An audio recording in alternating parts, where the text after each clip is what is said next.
శ్రీకృష్ణుడి గుండె ఇప్పుడు ఎక్కడ ఎలా ఉందో మీకు ఎవరికైనా తెలుసా? మహాకురుక్షేత్ర యుద్ధం ముగిశాక గాంధారి పెట్టిన శాపం వల్ల యదవంశం మొత్తం సర్వనాశనం అయ్యింది. బోయవాడు వేసిన బాణం వల్ల కృష్ణుడి శరీరం మరణించింది, ద్వారకా సముద్ర గర్భంలోకి వెళ్ళింది. దాని తర్వాత పాండవులు కృష్ణుడి దేహాన్ని దహనం చేశారు. కానీ కృష్ణుడి గుండెకి మాత్రం చిన్న మచ్చ కూడా పడలేదు. అది చూసిన పాండవులకి ఏం చేయాలో అస్సలు అర్థం కాలేదంట.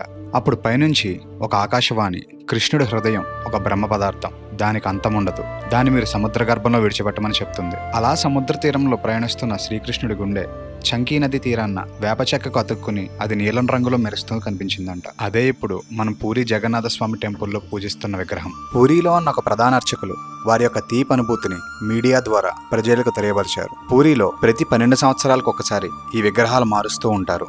అప్పుడు పాత విగ్రహంలో ఉన్న గుండెను కొత్త విగ్రహాల్లోకి అమరుస్తారంట. ఆ సమయంలో పూరి మొత్తం ఎలక్ట్రిసిటీ బంద్ చేస్తారంట. అలా మారుస్తున్న సమయంలో స్వామివారి గుండె యొక్క శబ్దాన్ని వీరు అనుభూతి చెందారంట. మరి ఇలాంటి ఇంకొన్ని ఇంట్రెస్టింగ్ ఫ్యాక్ట్స్ కోసం నా పేజ్ని ఫాలో కొట్టండి.